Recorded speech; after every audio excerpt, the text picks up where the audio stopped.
Can mental toughness actually predict who wins a fight? Well, it turns out it can, and the data tells us why.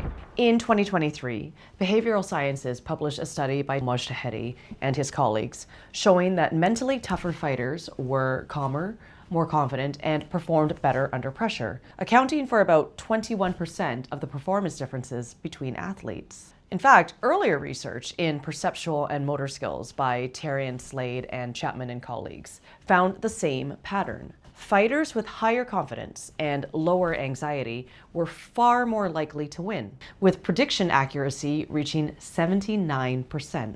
So, why does mental toughness predict success? Well, because fights are decided less by who feels fear and more by who can manage it. So when pressure spikes, we know that our physiology changes.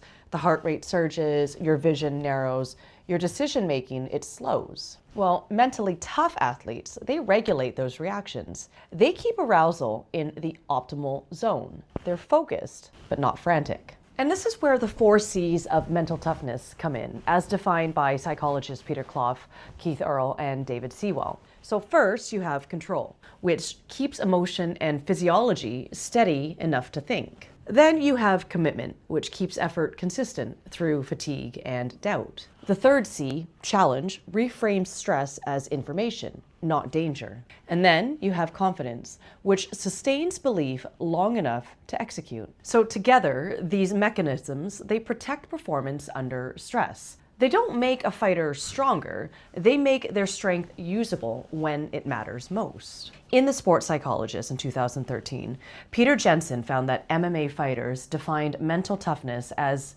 the ability to control chaos. And in 2006, in the Journal of Sports Science and Medicine, Tracy Davenport reported that elite kickboxers credited mental toughness, self-belief, and motivation as the traits separating champions from everyone else. So no, mental toughness doesn't guarantee victory, but across multiple studies and fighting styles, it consistently predicts who can stay composed when everything's on the line, reminding us that toughness was never about taking hits, but how you interpret them.